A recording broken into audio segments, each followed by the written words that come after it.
Père, merci pour ta présence. Autant me donne na usokia tu. Ce culte, Seigneur, est une offrande que nous apportons ce matin. E nuni na debo mina dolan we. Nous te rendons grâce Mi to pa dolan we.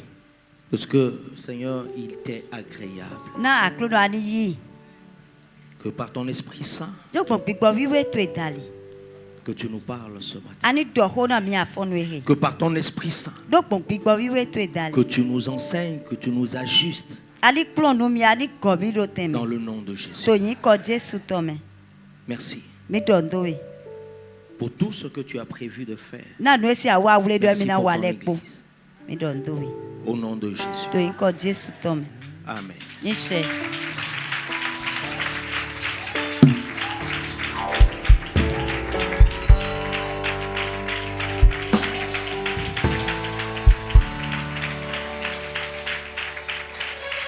Amen. Ni she. Merci de prendre place. Mi ve mi minisian. Merci.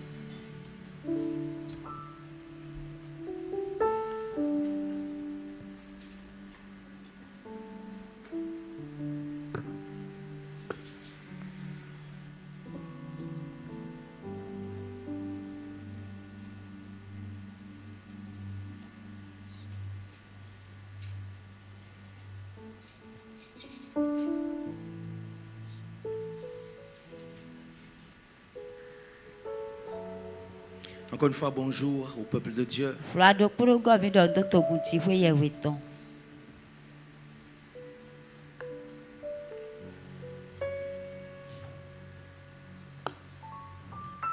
Ce matin, j'aimerais partager avec toi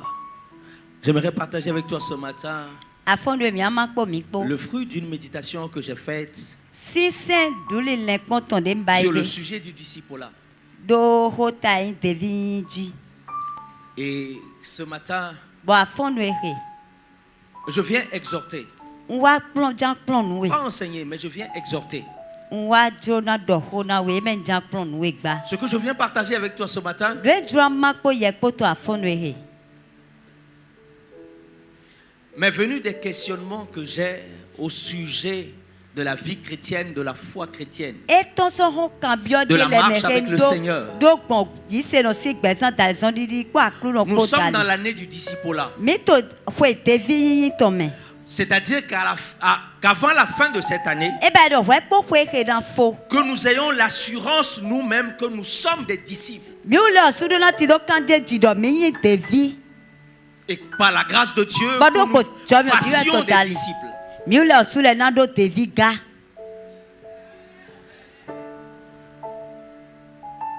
Alors, je me suis posé juste la question de savoir, Nwa kan bio de do. comment est-ce que je sais Na we na wa gbonbo nyu. que je suis en voie de devenir un disciple de Christ? Do un jona nyi devi Kristi ton. Comment est-ce que je sais que ma marche aujourd'hui Na we me ne kono. conduira à être disciple de Christ? Zon li de din te pe na kokona bo na wa nyi devi Kristi ton. Quels sont les indicateurs que je dois voir? Etele we na do ria. Quels sont les marqueurs que je dois regarder? Etele gwendo na kpon. Qu'est-ce qui me dit que d'ici la fin de l'année, Ete we to di do na mi do we kpo kwe he na fo. je serai un bon disciple de Christ? Ndo na nyi devi dagbe Kristi ton.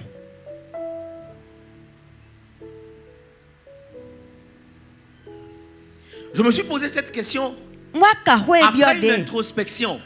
Den kpon nu susu godo. Et comme c'est le cas de plusieurs, après un temps dans le Seigneur, Eso ime susu si ho. Wele ye ba je susu to aklu no me godo. comment Na we.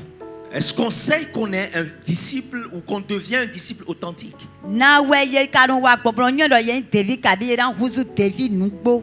Notre marche avec le Seigneur, notre vie chrétienne Son li zizi mi to kwa kuno po peut être beza remplie Christian de mi to to. plusieurs activités chrétiennes. E kan go kwa zon Plusieurs Christian li to activités susu ko. religieuses. A zon si senton Des susu. chants, O des hanle. réunions, O piklele. des temps de prière. Dire o dehi Et hotonle. pourtant, on peut ne pas ressembler à un disciple de Jésus. Somo ye mandi devi Christi to Alors ce de. matin, j'aimerais partager avec toi les signes visibles Be afore na makpo ye ko nu que e do ya. Jésus que Jésus transforme réellement ta vie. dɔ Jesu to gbɛzã to ediɔ nugbo. Les signes visibles que Jésus transforme réellement ta vie. Nue doxia dɔ Jesu to gbɛzã to Je dis, ediɔ les nugbo. signes visibles Nue yena mo le que bɔ Jésus doxia le. transforme réellement ta vie. Dɔ Jesu to gbɛzã to ediɔ.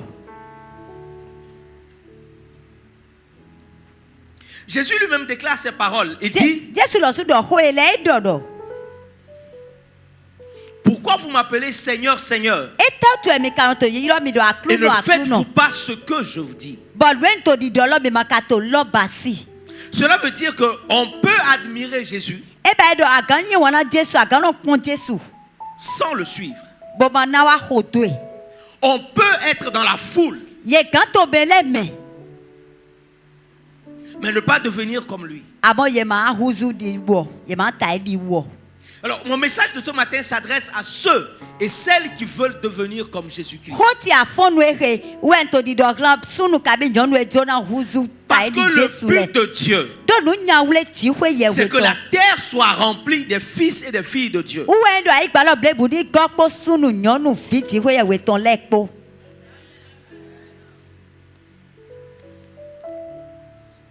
Alors, la bonne question à se poser, Xɔdagbe he mi na kan biɔ mi de lɛ. ce n'est pas, la bonne question, ce n'est pas suis-je un chrétien, Ebe dɔ na kan biɔ de dɔ be kristiani wɛ nyi ya. mais suis-je un disciple. Amɔ na kan biɔ de dɔ be devi nyi hodotɔ nyi nugbo ya. Parce que la semaine passée, nous l'avons vu. Donc, On c'est peut des aller à l'église pendant longtemps Bibo do agan ta et gume ina jɛ et susu. ne pas porter du tout de fruit. Bɔn amana na sisɛn de kpekpe.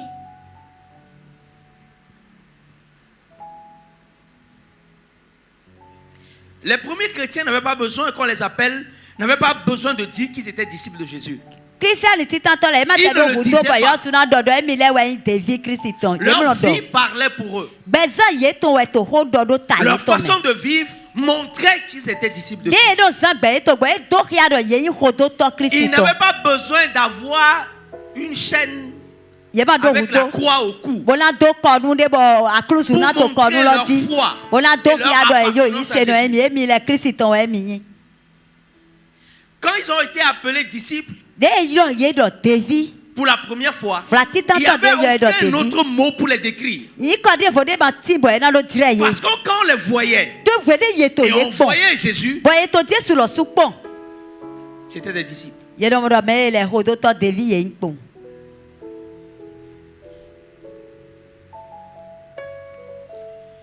Alors, à quoi reconnaît-on un beau disciple?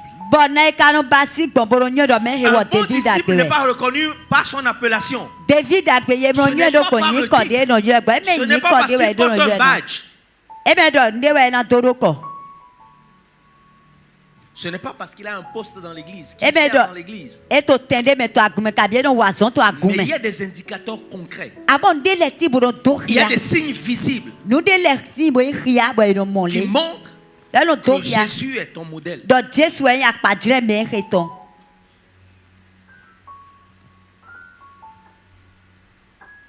Jésus a dit dans Jean 13, verset 35, Jesu dɔ to jo kan ta tɔn o ya tɔn il dit tɔn. ceci. E dɔ le. Jean 13, verset 25, la Tête première au partie, yato, toi, il dit, fais ton coup, attends. à ceux-ci tous reconnaîtront que vous êtes mes disciples. E dɔ na ehe wiwa mɛ lɛ kpɔ na nyɔ dɔ mi yin Il devi dit, tse. à ceux-ci E dɔ na ehe tous reconnaîtront que vous êtes mes disciples. mɛ lɛ kpɔ na nyɔ dɔ mi yin Cela devi veut tse. dire qu'il y a des signes qui montrent E bɛ dɔ nde lɛ no do xia. qu'on est transformé par Jésus. Dɔ Jesu ko Il y a des diɔ mi. signes qui montrent Nde lɛ no do qu'on xia. suit Jésus. Dɔ ye to Il y a des Jesu ho signes do. qui montrent qu'on Nde est lɛ no en do train de xia. devenir. Dɔ ye to huhuzu. Pour ceux qui sont déjà parents, Na mɛ ko divi kpɔn lɛ bo yin mɛ jitɔ lɛ. quand ton enfant grandit de manière harmonieuse, tu le vois, il y a des signes qui le montrent. Ni vi to to wiwɛ do de na wɛ do yɛsɔ ado mɔ nde lɛ no do Si xia. ton enfant à un certain âge Ni vi to do xue de. n'arrive pas à aller à quatre pattes, Bɔn e ma wa to sisa. c'est qu'il y a un challenge. E bɛ dɔ tukla de ti to filɛ. S'il arrive à un certain âge Ni e do xue de. et que ton enfant ne parle pas, Bɔn vi to ma wa jɛ ho dɔ dzi. en tant que parent, Ta e di mɛ jitɔ. ce signe te parle. Ho nu ya mɔ ne wɔ ne to ho dɔ na we. Est-ce que quelqu'un est avec moi? Mɛ de to kpɔ kpo nyɛ kpo fi. Le parent n'attend pas que son enfant ait 14 ans, 18 ans. Mais dis-toi, on te vient ton ido kwe vienne, Mais ni do kwe il observe des signes. Ah bon, et donc pon nous moi te rien le ouais donc pon. Il regarde des signes. Et donc pon rien le. Quel est le signe que toi et que tu deviendras un disciple de Christ, un bon disciple de Christ? Rien te donc ya doit na huzu David de Christon. Quel est le signe? Quels sont les signes qui ne trompent pas? Rien tele ouais ba non clome. Qui montre que Jésus est en train réellement de façonner ton caractère. Que Jésus est en train de changer ta manière de penser. Que Jésus est le maître de tes relations. Quels sont les signes qui montrent que Jésus est ta priorité?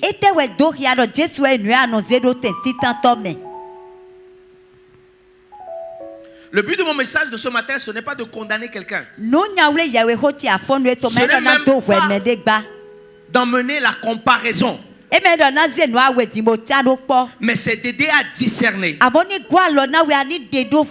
Où est-ce que tu en es? Et où Jésus t'appelle à aller.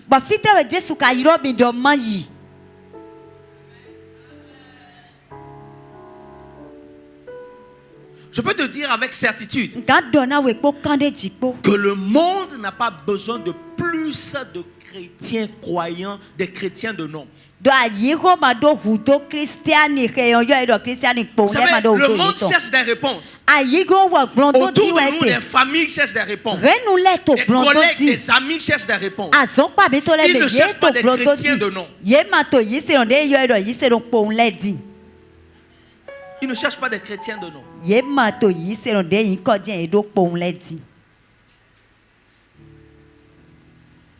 Mais ils cherchent des disciples authentiques.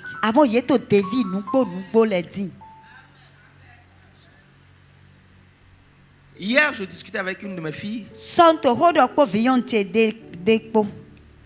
Et elle disait qu'à cause de certaines difficultés relationnelles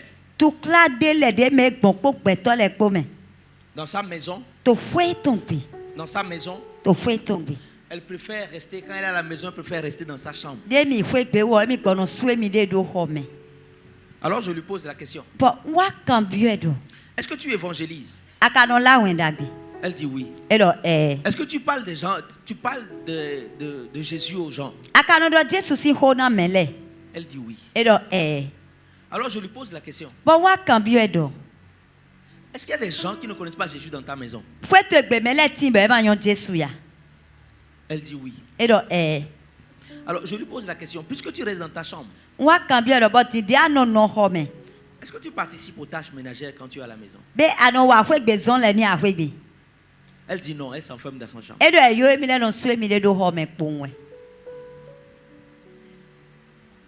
Elle s'enferme dans sa chambre. Et donc je lui ai dit, donc quand tu te lèves, tu ne balayes pas la maison. Elle dit non, parce qu'elle veut montrer qu'elle est fâchée.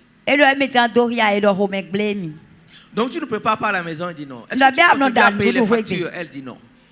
Alors je lui pose la question. Est-ce que tu penses que Jésus est glorifié par ton attitude?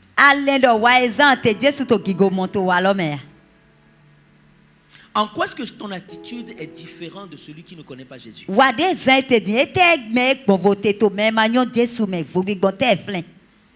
Comment eux à la maison peuvent reconnaître que tu es la lumière pour nous?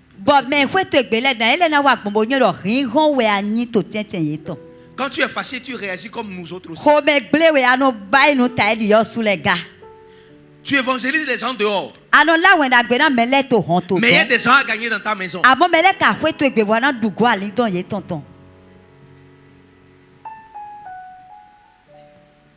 Cette année, il faut que les fruits soient visibles. Je dis cette année, il faut que les fruits soient visibles. C'est très aisé, c'est très facile de dire je suis chrétien, je suis disciple.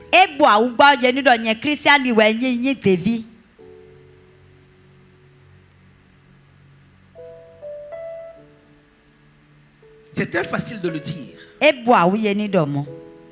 Mais comment? Parce que la vérité c'est que Que tu le veuilles ou pas, de manière consciente ou inconsciente, tu influences des gens dans ton environnement. Soit par toi, les gens viennent à Jésus, ou soit par ton attitude, les gens s'éloignent de Jésus.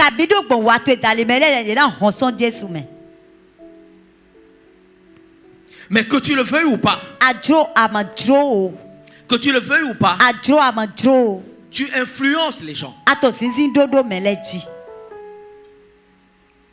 La première chose, la première réponse qui m'est venue quand j'ai commencé par réfléchir à la question, mais comment je sais que je suis en train de devenir disciple? Comment je sais que je suis en marche pour devenir un disciple? Je ne parle pas du fait d'être disciple affermi. Je parle du fait d'être en marche pour être disciple.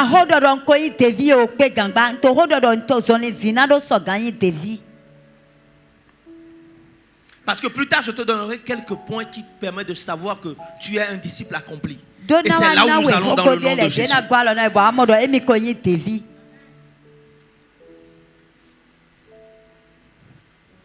Le premier signe, il peut sembler évident. À première vue, quand j'ai vu ce signe, je me suis dit, non, c'est évident. Mais j'ai réalisé que ce n'est pas évident pour tout le monde. Le premier signe que Jésus est en train de transformer ta vie, c'est que tu suis Jésus personnellement. Tu suis Jésus personnellement et intentionnellement. Tu suis Jésus personnellement et intentionnellement.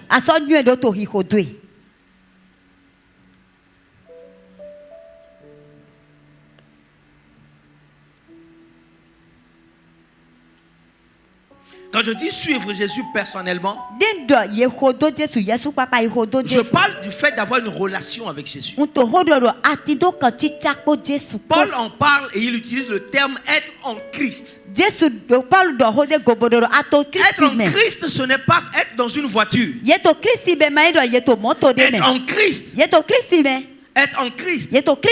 C'est comme la Bible dit dans Jean, il dit, si vous demeurez en moi. C'est-à-dire, tant que nous sommes attachés à lui, comme un arbre qui est attaché à comme un tronc qui est, une branche qui est attachée à un tronc.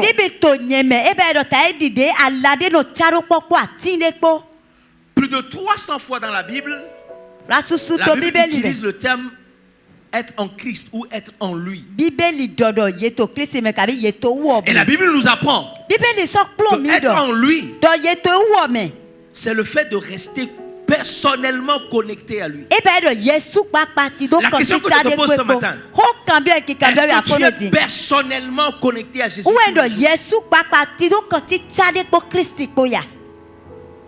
Je ne parle pas du fait d'avoir fait la prière de salut. Est-ce que tu as une relation personnelle? Je le dis autrement. Est-ce que Jésus est ton CP? Est-ce que vous vous parlez tous les jours? Est-ce que vous avez une relation tous les jours? Est-ce que vous vous voyez tous les jours? Est-ce que vous marchez ensemble tous les jours? Parce que si tu as une relation avec quelqu'un, c'est que vous avez une fréquence où vous fréquentez, où vous vous voyez, où vous discutez des sujets qui vous tiennent à cœur. Il y a des moments où vous passez du bon temps ensemble. Est-ce que tu suis personnellement Jésus ou tu le suis au travers de quelqu'un?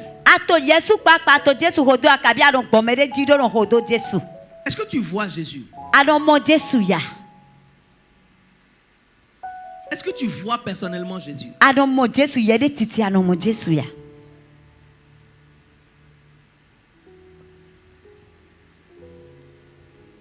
Suivre personnellement Jésus, c'est prendre des décisions qui montrent dans ton quotidien que Jésus est ton Seigneur.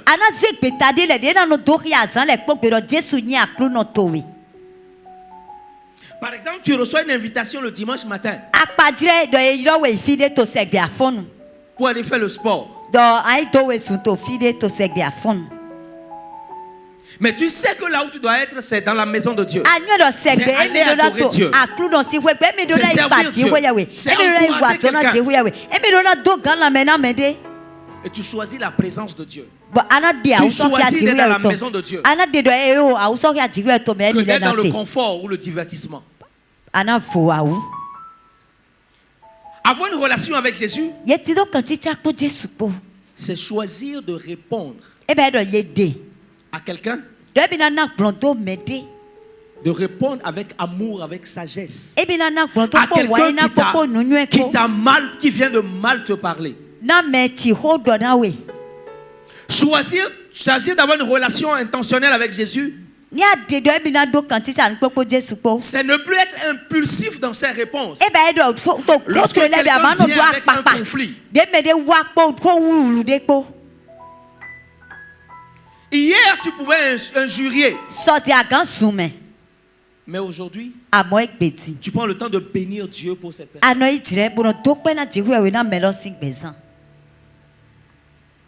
Cela montre tout simplement que tes décisions, tes émotions sont en train de suivre la volonté de Jésus. Cela montre que tu as résolu de faire comme Jésus a fait.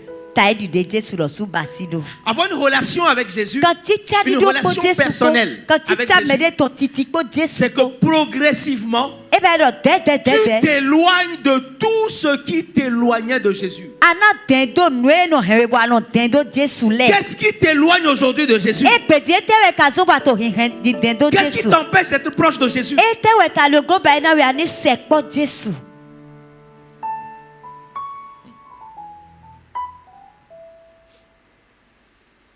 Parfois, c'est certains types de vidéos, certains types de musique, certains types de conversations que tu as avec certaines personnes. Et tu quittes là, tu te rends compte que la distraction est rentrée dans ta vie. Tu as des conversations avec certaines personnes. Vous discutez pendant 30 minutes. Et tu te rends compte que la colère est rentrée. Le manque de pardon est rentré.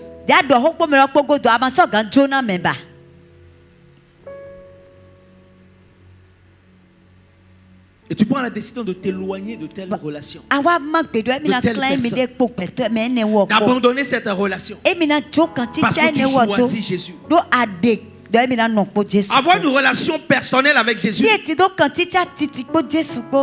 c'est de renoncer à cette habitude secrète. Personne n'est au courant. Mais toi-même, tu sais que Jésus aussi sait. Satan aussi sait. Oui, Satan sait. Mais lui aussi ne dit rien. Tu sais pourquoi Satan ne dit rien? Parce que Satan, il attend que tu montes encore un peu.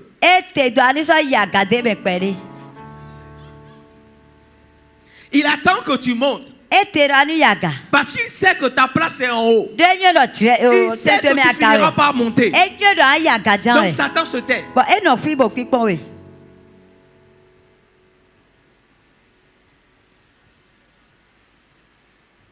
Renonce à cette habitude.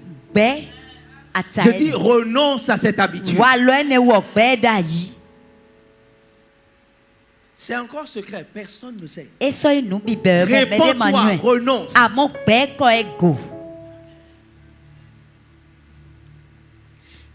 Avoir une relation avec Jésus, c'est accepter de perdre quelque chose pour gagner Christ.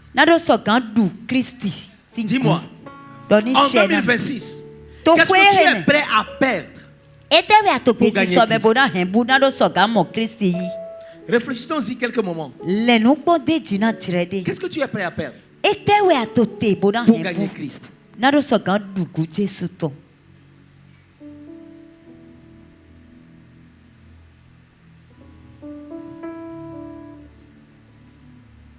Qu'est-ce que tu es prêt à perdre?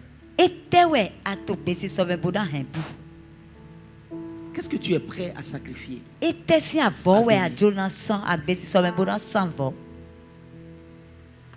Paul pouvait dire à cause de lui, j'ai accepté de perdre. Paul dit dans Philippiens 3 verset 8, il dit, à cause de lui, j'ai accepté de perdre. Qu'est-ce que tu as accepté de perdre? Certaines personnes acceptent de perdre une promotion. Certaines personnes acceptent de perdre une relation. Qu'est-ce que tu as accepté de perdre?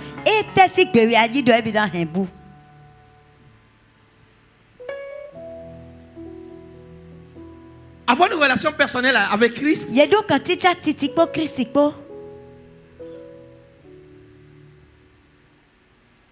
avoir une relation personnelle avec Christ,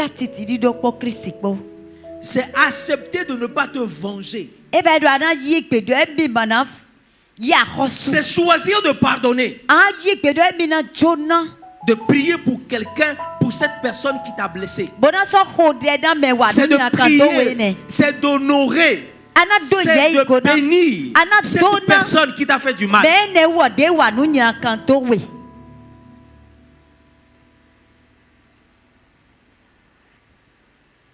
La preuve que Christ est en train de transformer ma vie, c'est qu'aujourd'hui, je peux aider quelqu'un qui a besoin de moi. Je peux encourager quelqu'un qui a besoin d'être encouragé. Je peux m'arrêter. Comme Jésus le faisait pour prier pour les gens. Je peux prendre une journée, une semaine pour prier pour quelqu'un.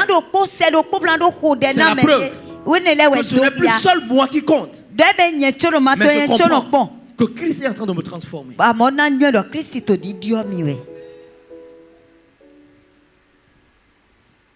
Quand je suis seul dans ma chambre et que Dieu me met à cœur de prendre la journée de prier, de prendre 1 heure, 2 heures et de prier pour quelqu'un dans l'église, de prier pour quelqu'un dans ma famille, c'est le signe que Dieu a commencé un travail.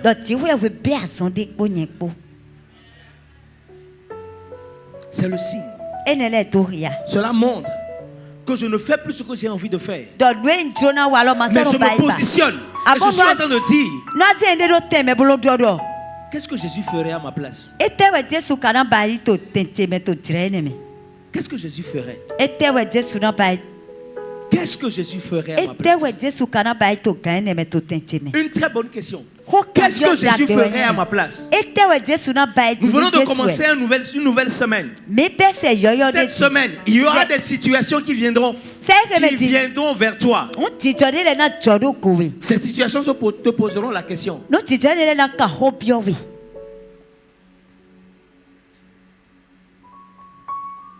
Dieu passera par un collègue pour te titiller. Pour t'embêter, pour te jauger. Bénis Dieu pour ces personnes. Je dis bénis Dieu pour ces personnes.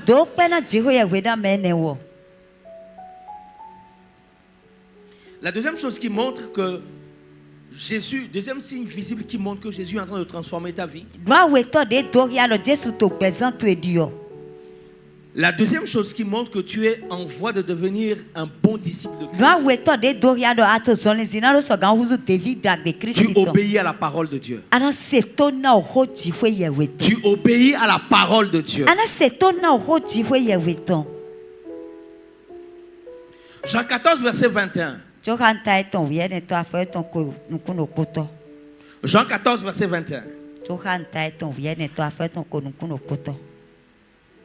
Regardons ce que la Bible dit. Dans Jean 14, verset 21.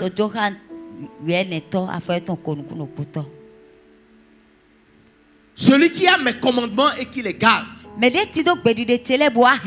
c'est celui qui m'aime. Celui qui a mes commandements et qui les garde, c'est celui qui m'aime. L'un des indicateurs qui montre que tu es sur le chemin de devenir un disciple. Tu sais, le disciple, ce n'est pas quelqu'un qui est parfait. Un disciple de Christ n'est pas parfait. Mais le disciple de Christ, c'est quelqu'un qui met en pratique la parole. Hier, tu choisissais la parole à laquelle tu devais obéir.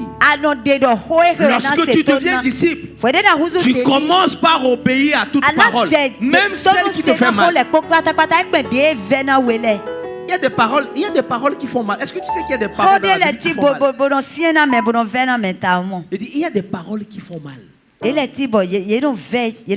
te donne un exemple. Je te donne un exemple. As-tu déjà essayé d'honorer un parent, un père, une mère? Honorer un père ou une mère dans une situation ou dans une circonstance où cette personne t'a abandonné. Elle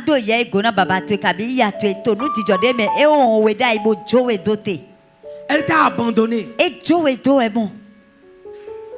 Elle t'avait rejeté. Et tu viens à Christ et Dieu dit, honore ton père. Honore ton père.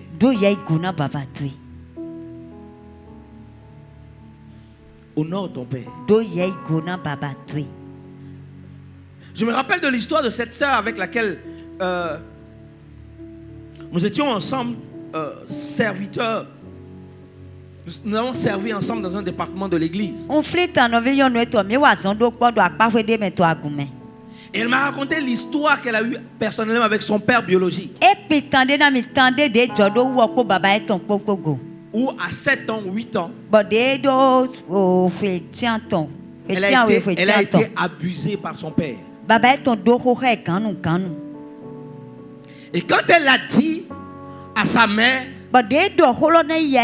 sa mère ne l'a pas cru. Sa mère ne l'a pas cru. Et à cause de ce qu'elle a dit cela, elle a été envoyée chez une tante. Donc, elle a vécu loin de ses parents. Elle grandit, elle vient au Seigneur Jésus. Et Dieu lui dit, honore ton père.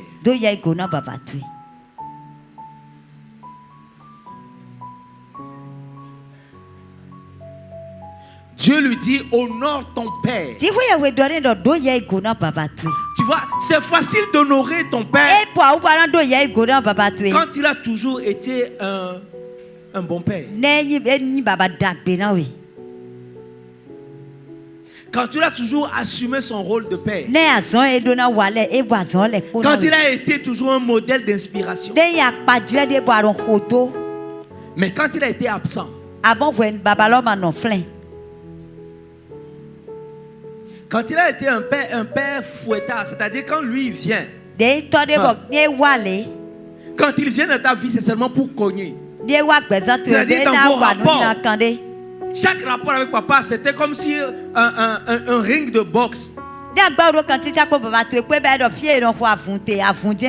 Où chaque fois papa te mettait KO. Et tu viens à Christ et Dieu dit, honore.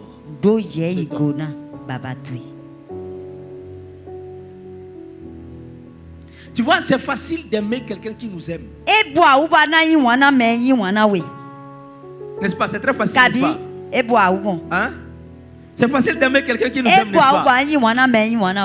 Tu fais comme si tu n'es jamais tombé amoureux.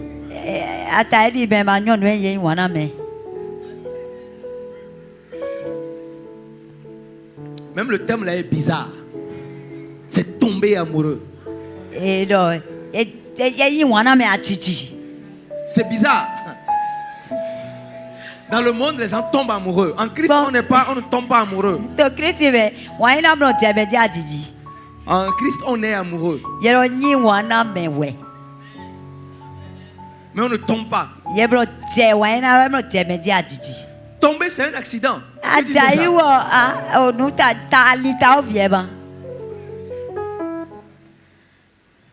Qui ici marche pour tomber?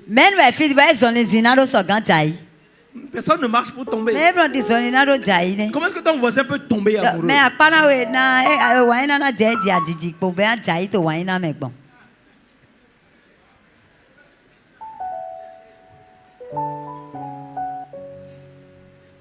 On ne tombe pas amoureux.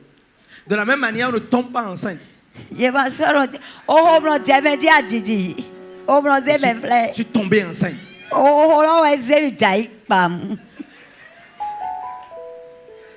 Comment c'est arrivé? Non, je suis tombé enceinte. Comment on peut tomber enceinte?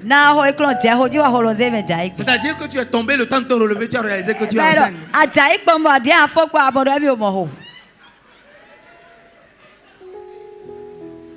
Le terme tomber enceinte n'existe pas dans la Bible. La Bible n'a jamais dit que quelqu'un est tombé enceinte. La Bible dit est devenue enceinte.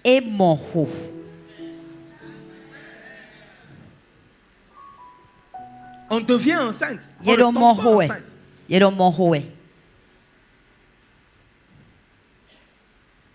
On est amoureux. On ne tombe pas amoureux.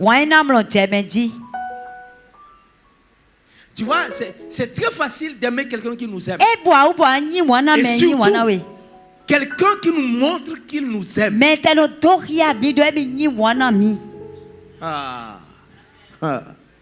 Oui. Rappelle-toi. Rappelle-toi. Je parle à quelqu'un qui est marié ici. Au début de votre mariage. Alors,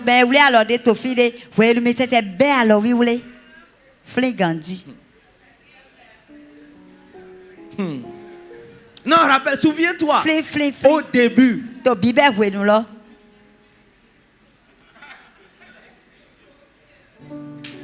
Non, je prie que ce premier amour revienne en ton couple au nom de Jésus. Non, je prie que ton couple soit restauré au nom de Jésus. Je prie que ton couple, ta maison soit restaurée au nom de Jésus.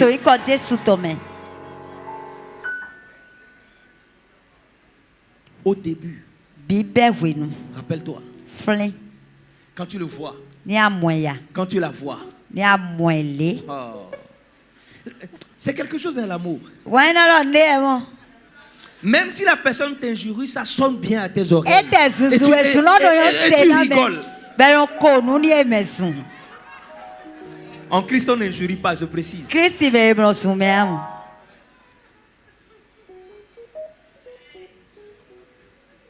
Même si la personne lance une injure, c'est-à-dire que tu dis non, mais tu réponds, mais toi tu blagues trop.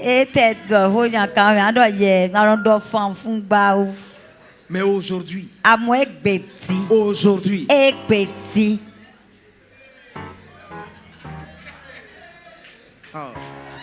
si jamais elle ose,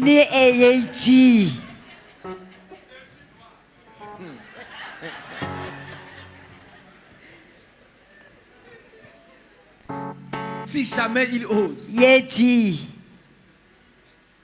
c'est facile d'aimer quelqu'un qui nous aime. Mais Dieu dit, aimez vos ennemis. Non, je ne sais pas si tu réalises. Jésus dit, aime celui qui te déteste. Aime celui qui te déteste, celui qui ne t'apprécie pas. Ce collègue-là qui ne t'apprécie pas, aime-le. Cette voisine au marché.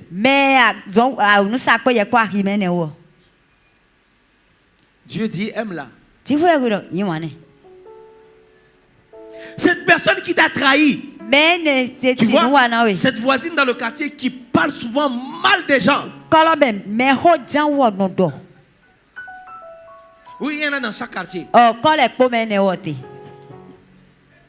Il y en a dans chaque quartier. Cherche bien, cherche bien. Il y en a dans chaque quartier.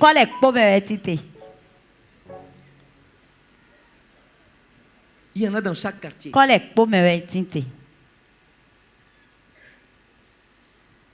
Le deuxième signe, c'est que tu obéis à la parole de Dieu.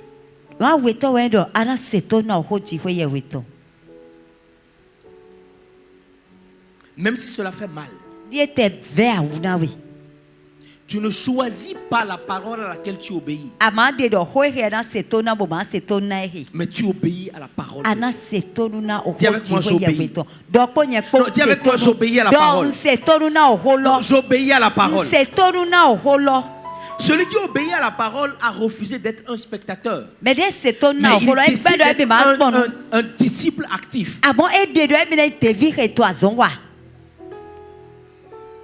C'est quelqu'un, quand il entend la parole, il ajuste, il se conforme à la parole. Il ne demande pas à la parole de se conformer à sa vie. Mais c'est lui qui se conforme à la parole.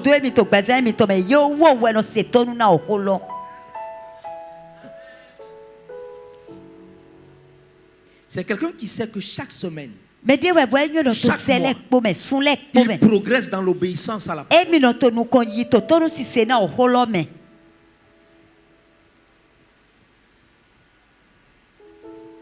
La vérité, c'est que celui qui est en train de devenir disciple ne modifie pas la parole pour qu'elle lui convienne. Mais c'est plutôt une personne qui modifie sa vie pour qu'elle convienne à la parole. Depuis que tu es dans le Seigneur, est-ce qu'il y a des points de ta vie qui ont été conformés à la parole de Dieu? Quels sont les points de ta vie qui aujourd'hui tu peux dire, ce point j'étais comme ça hier, aujourd'hui je ne suis plus comme ça par la seule grâce de Dieu.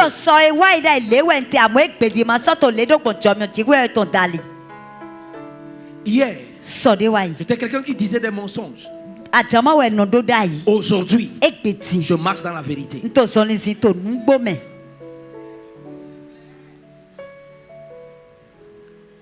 Troisième signe qui montre que tu portes du fruit. Troisième signe que tu montres que tu es en train d'être transformé par Jésus. Tu portes du fruit dans ton caractère. Tu portes du fruit dans ton caractère. Tu portes du fruit dans ton caractère.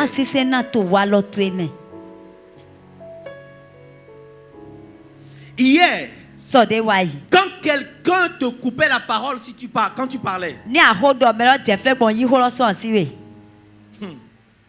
tu faisais descendre la foudre. Tu priais pour que le feu descende du ciel. Quand quelqu'un te provoquait, surtout si quelqu'un t'a déçu,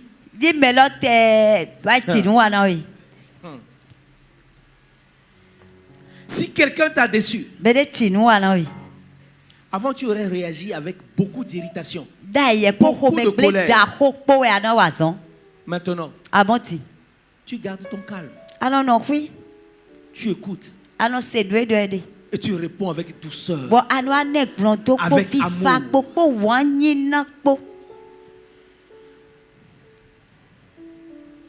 Tu choisis de ne pas répliquer, de ne pas faire comme cette personne.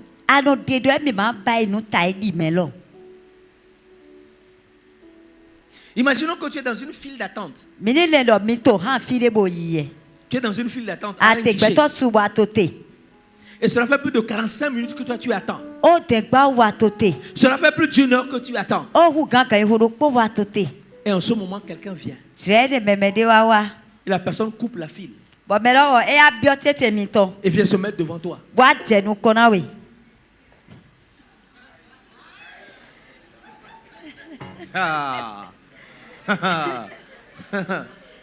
Tu vois, ça fait 1 heure que toi tu attends. Sagement dans la file. Et quelqu'un vient à la banque.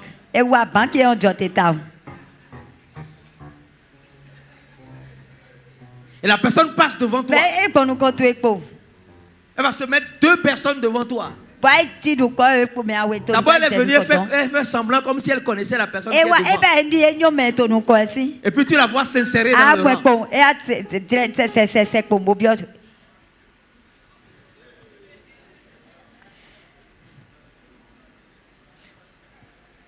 Bien aimé, tu fais quoi?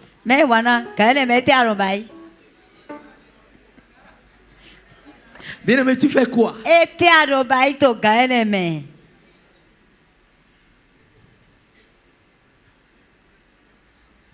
Au lieu de t'énerver, tu fais quoi? Est-ce que tu encourages cette personne? Est-ce que tu l'exhortes avec douceur, avec amour? Ou tu commences par t'éclater à péter comme du popcorn?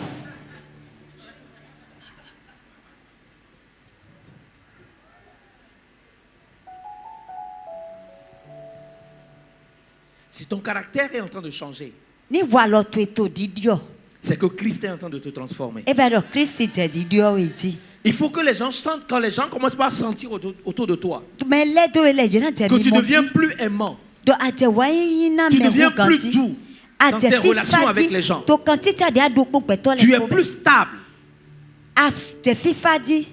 Cela montre que le fruit de l'esprit, l'amour, la patience, la bienveillance, la bonté est en formation au-dedans de toi.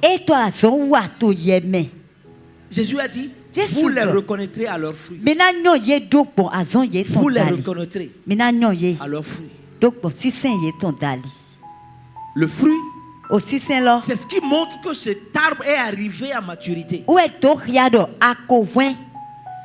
Le fruit, c'est ce qui démontre que cette plante est arrivée à une saison où elle est mature.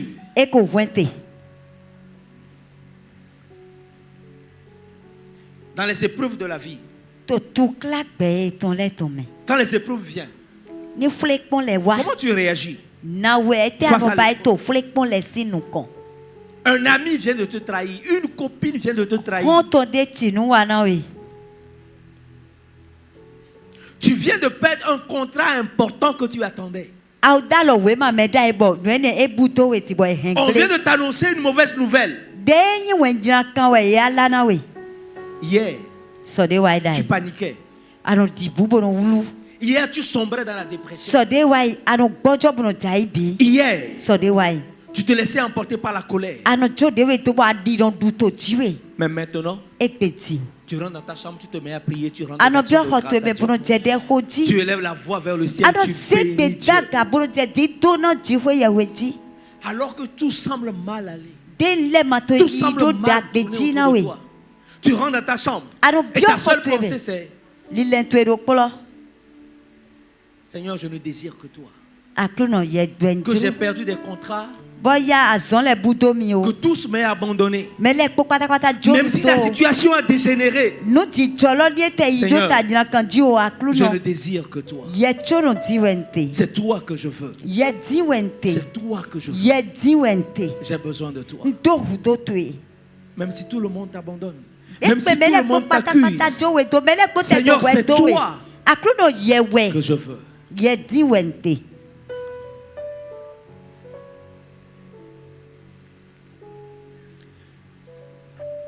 Si tu fais ça, alors qu'une mauvaise nouvelle arrive, tu vois, quand une mauvaise nouvelle arrive, très souvent,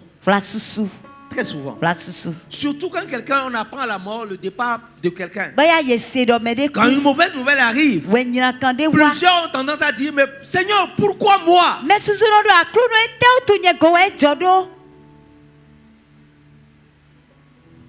Seigneur, pourquoi moi? Au lieu de demander: Seigneur, pourquoi moi? Tu commences par dire: Seigneur, soutiens-moi. Seigneur, aide-moi à te faire confiance. Seigneur, soutiens-moi par ta droite triomphante. Même si je ne comprends rien, même si c'est douloureux, je place ma confiance en toi. Je sais en qui j'ai mis ma confiance. Je sais que tu es capable.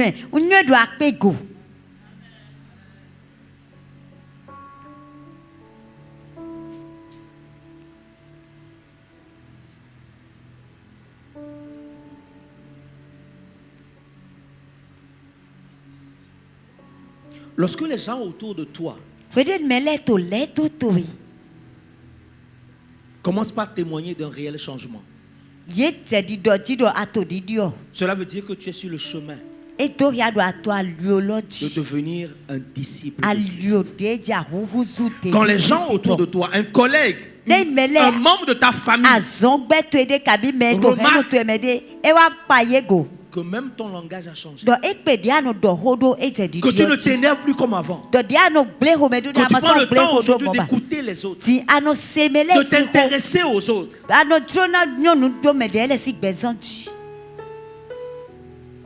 alors c'est la preuve que Christ est en train d'être formé en toi.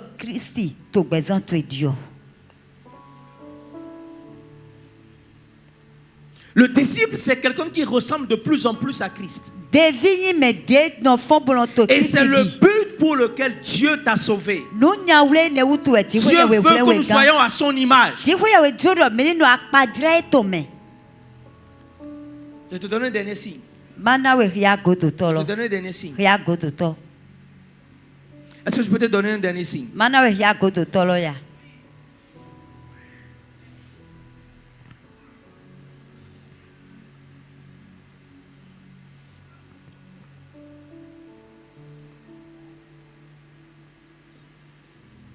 Je te donne un dernier signe.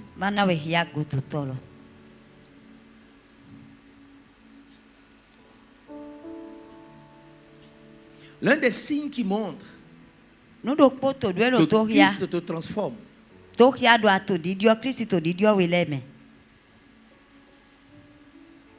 c'est le fait que tu vis dans une famille spirituelle. Tu vis dans la communauté de l'Église.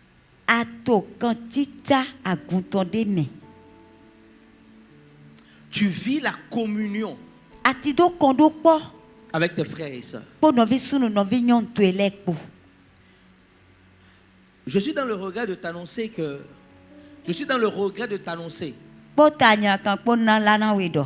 que la marche avec Christ n'est pas une marche individuelle. Tu ne peux pas marcher avec Christ seul.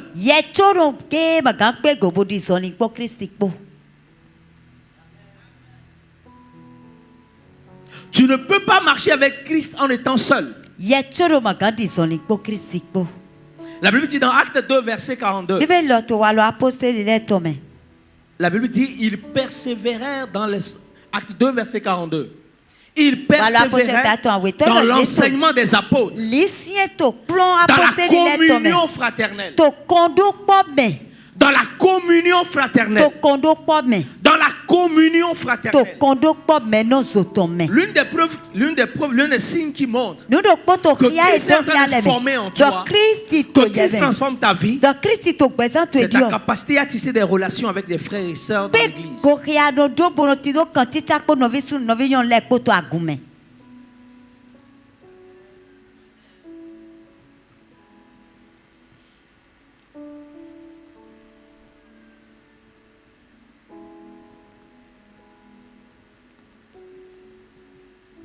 J'aimerais te rappeler quelque chose que tu sais déjà.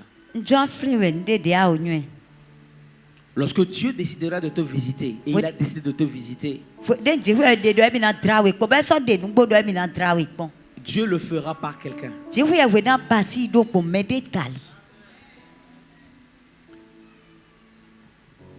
Je me suis posé une seule question au sujet de la vie de Joseph. Qui connaît dans la Bible Joseph? Qui a entendu parler de Joseph?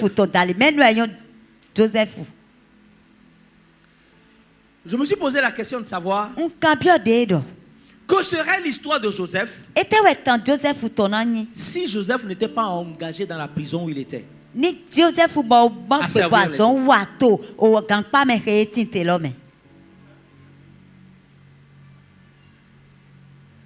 Je me suis posé la question, que serait l'histoire de Joseph?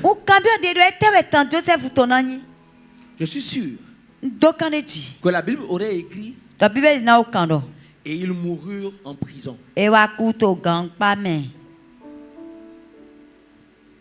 fin de l'histoire serait et ils moururent en prison. Pas parce que c'est la volonté de Dieu. Dieu a prophétisé sur sa vie. Dieu lui a montré la vision.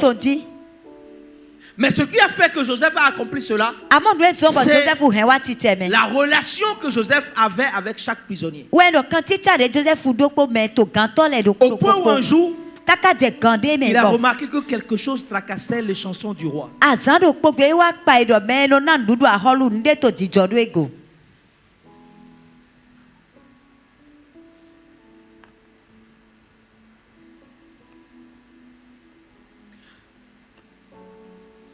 L'une des preuves que quelqu'un est transformé par Christ, c'est quand tu ne vas plus à l'église par quand tu veux. Tu ne viens plus à l'église quand tu peux. Tu ne viens pas parce que tu en as envie. Mais tu es présent. Tu participes. C'est quand tu t'impliques dans la vision de l'église. C'est quand tu soutiens les projets de l'église.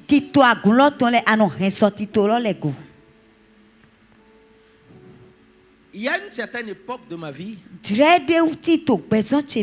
où j'étais à l'église comme, en fait, j'étais consommateur de l'église. Comment est-ce que je sais que j'étais consommateur? C'est quand tu es dans l'église et tu es là, tu dis, quelqu'un aurait dû faire ceci. Oh, quelqu'un aurait dû faire ça. Oh, ça aurait dû être fait comme ça. Ah non, ceci ne va pas bien. Tu es consommateur de l'église.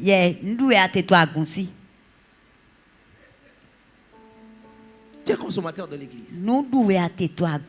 Tu fais partie de l'église. Quand tu te lèves et tu te dis, moi je vais faire ceci. Moi je vais corriger ceci. Moi je vais corriger cela.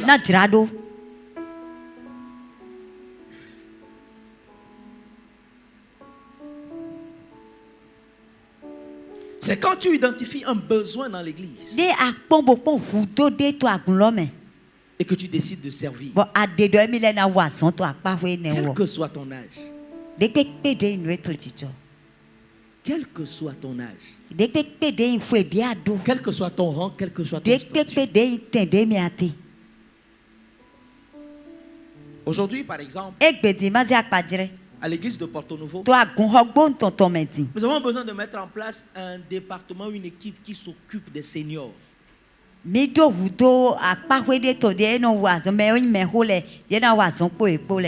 Parce que les besoins des seniors ne sont pas les besoins de l'EJP.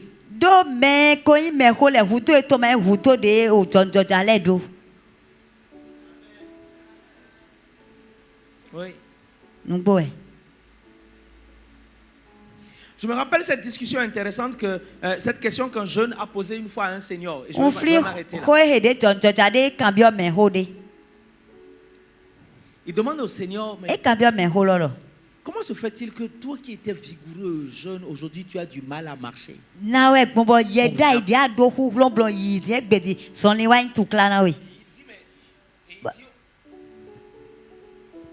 Et il dit au Seigneur, il demande au Seigneur, mais comment est-ce qu'on se sent quand on marche avec le poids de l'âge?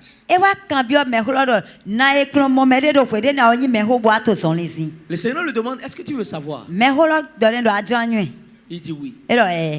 Le Seigneur lui dit, prends ta chaussure.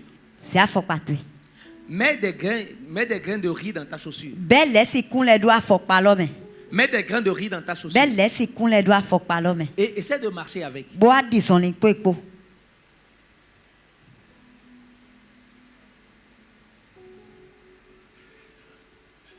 Et le jeune l'a fait. Il a réalisé que ce n'était pas aussi évident de marcher avec des grains de riz dans sa chaussure.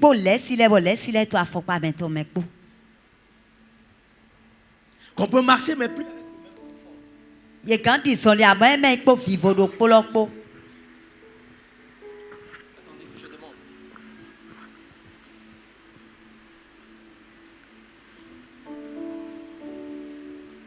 Il y a des besoins dans l'église. Aujourd'hui, l'église a besoin des personnes qui ont le cœur pour les adolescents.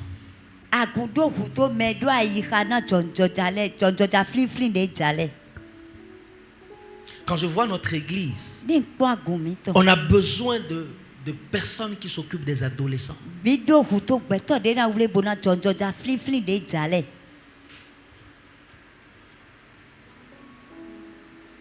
Il y a une chose qui m'a parlé.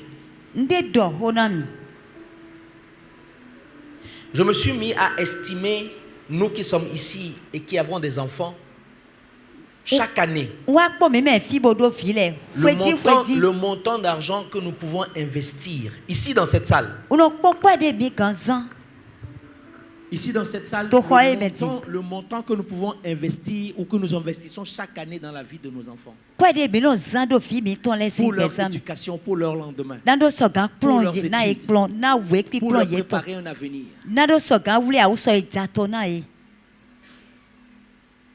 Et quand j'ai commencé par réfléchir dans ce sens, j'ai réalisé que nous investissons beaucoup sur le plan financier dans l'avenir de nos enfants. C'est très bien. Mais combien de temps investissons-nous dans leur relation avec Jésus?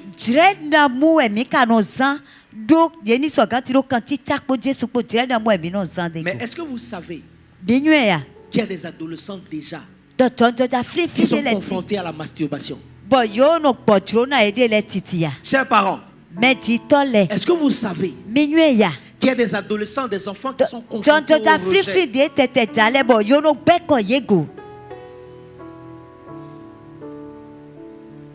Beaucoup d'enfants dans nos maisons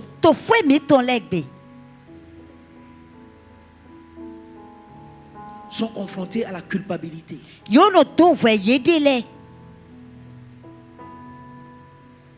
Certains traînent le poids, sans vous le dire, ils traînent le poids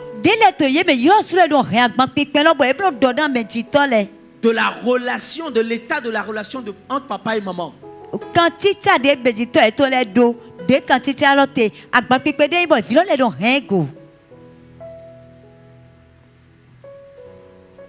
Certains adolescents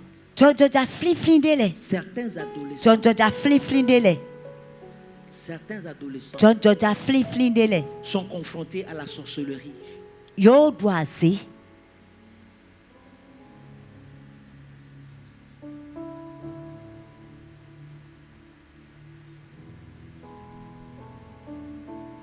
Sont confrontés à la sorcellerie. J'aimerais te dire ceci.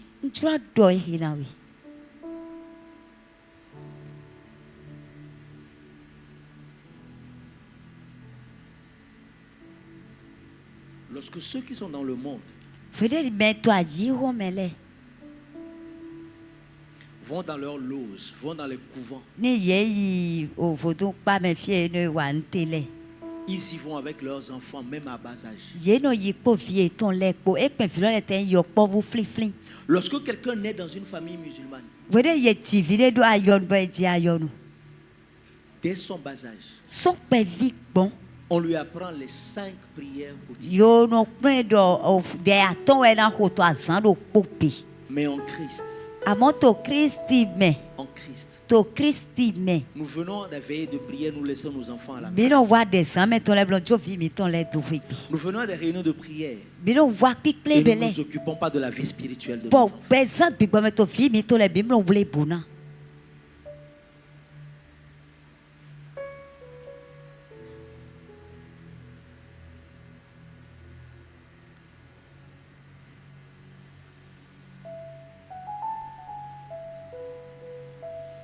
Récemment, j'ai appris l'histoire d'un adolescent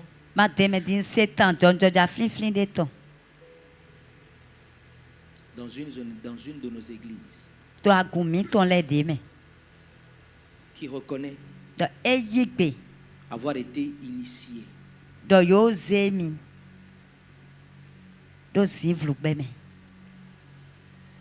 à la sorcellerie.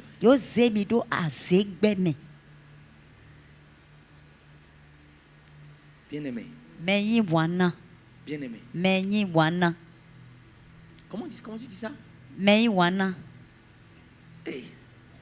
Seigneur, accorde-moi la grâce de tout télécharger. Reprends s'il te plaît. Ça va venir. Ça là, je connais pas encore. Je connais, je t'aime.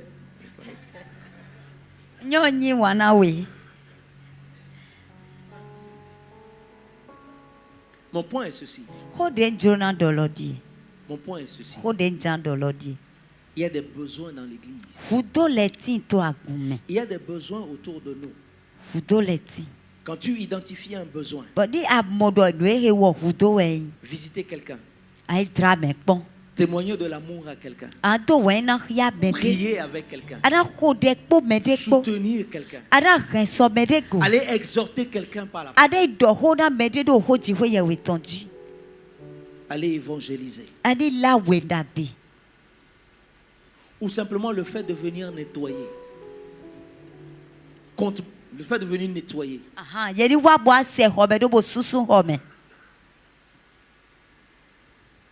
C'est la preuve. C'est l'un des signes qui montre que tu as décidé de servir les intérêts du royaume. Voici ce que Jésus a dit. Il dit, Marc 10, verset 45. Marc 10, verset 45.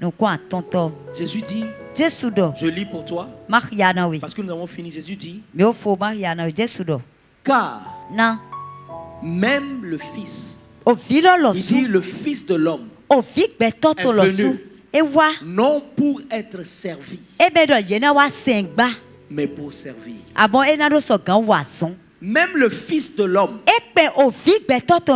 est venu pour servir. Je vais m'arrêter là parce que le temps est largement passé.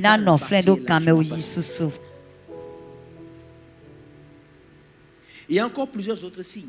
Mais ce matin, le Seigneur m'envoie te dire que c'est une bonne chose d'être dans l'église. Mais c'est mieux de devenir l'église. C'est mieux de devenir l'église. Et c'est toi et moi qui sommes l'église. Toi et moi, nous sommes l'église de Porto Novo.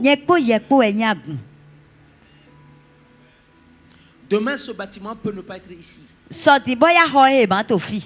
Mais partout où toi et moi nous sommes, l'église sera là. Alors nous devons nous servir les uns les autres. Nous devons nous aider les uns les autres. Nous devons nous soutenir les uns les autres. Nous devons nous visiter les uns les autres.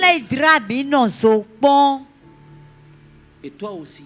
Est-ce qu'on peut te tenir debout? Est-ce qu'on peut te tenir debout? Est-ce qu'on peut te tenir debout?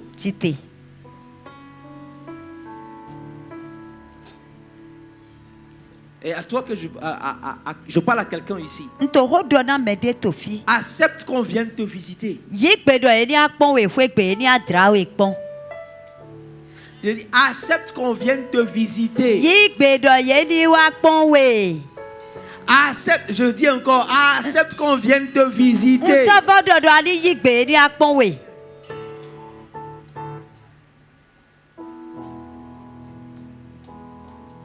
En tant que pasteur,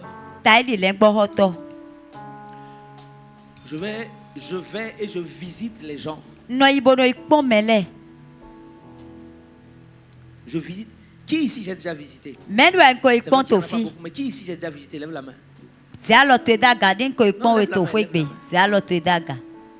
Non, lève bien la main. Lève la main. Lève bien la main qu'on te voit. Lève la main.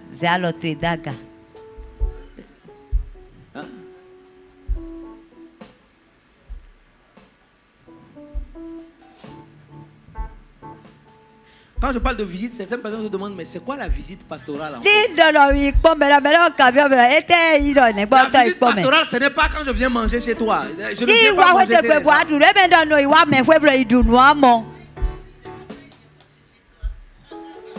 Quand je parle de visite, je ne parle pas de miséricorde.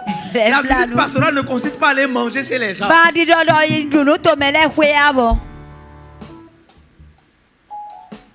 La visite pastorale, c'est quand le pasteur vient, soit parce qu'il y a un événement, heureux ou malheureux, la naissance d'un bébé, ou un événement malheureux, ou une visite de soutien, parce que la personne traverse une situation de maladie,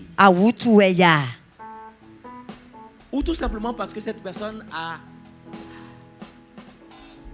invité à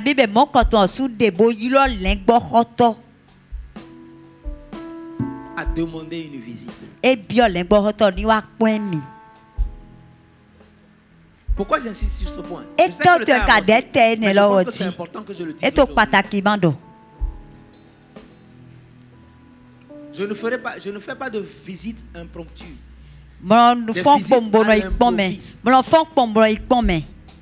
Où le pasteur débarque à la maison pendant qu'on voit maman le pagne attaché.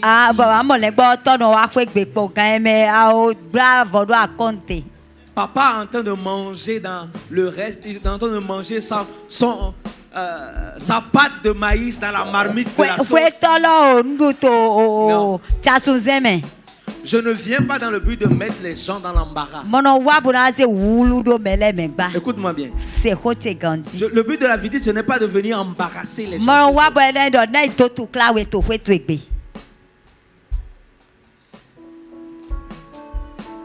Mais je viendrai si tu m'invites. Si tu ouvres ta maison. Si tu ne m'invites pas.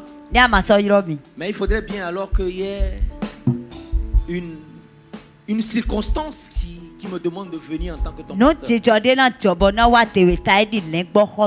Est-ce que quelqu'un me comprend ou pas? Est-ce que quelqu'un me comprend ou pas?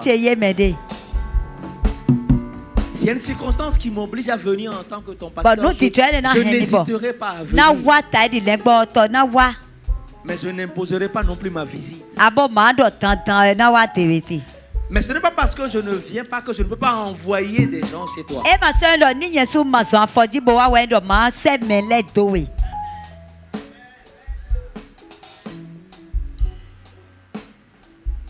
Il y a plusieurs personnes ici vers qui j'ai déjà envoyé des gens.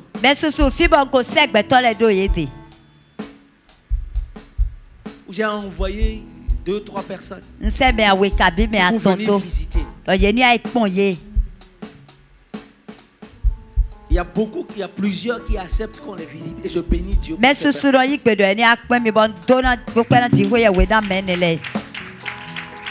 Il y a aussi des gens quand tu les appelles pour dire, on veut vous visiter de la part du pasteur. Non. Je ne suis pas là. Je vais vous appeler le jour où je serai là. Et ils n'ont jamais appelé. Et ils n'ont jamais rappelé. Écoute-moi bien. Nous sommes une famille. Non, je le redis, nous sommes une famille. Est-ce que je parle aux bonnes personnes ce matin?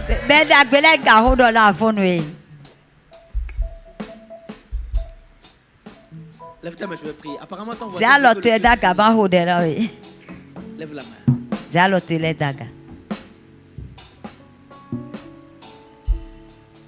Seigneur, merci.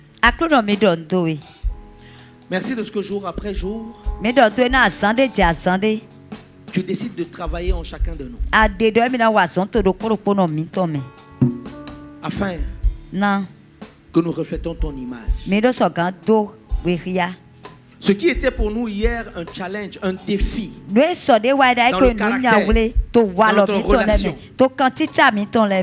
Nous prions ce matin. Nous te rendons grâce de ce que tu nous rends de plus en plus matures. Et tu nous donnes de nous approcher de plus en plus de toi dans le nom de Jésus. Nous te bénissons, Seigneur. De ce qu'au travers de chacun de nous, tu fais en sorte que des vies soient touchées, que des familles soient restaurées, que nos vies comptent dans le nom de Jésus. Accorde-nous, Seigneur, ce matin la grâce de comprendre que par ton sang, tu as fait de nous une famille. Nous te rendons grâce. Nous bénissons ton nom. Merci. Merci de ce que chaque semaine, Seigneur, nous grandissons en toi. Chaque semaine, nous faisons un pas en plus. Merci. De ce que notre marche avec toi, Seigneur, se consolide. Et qu'avant la fin de cette année, tu fais de chacun de nous, Seigneur, la lumière, Seigneur, dans nos familles. Tu fais de nous, Seigneur, des repères dans nos maisons, des références dans nos quartiers, des disciples de Christ dans le nom de Jésus. Oui, Seigneur, c'est une parole qui ne plaît pas forcément à l'âme, mais que notre esprit aime. Béni sois-tu parce que nous devenons ce que tu nous as appelés à devenir. Ce à quoi tu nous as appelés à devenir. Nous te rendons la grâce. Nous te donnons toute la gloire.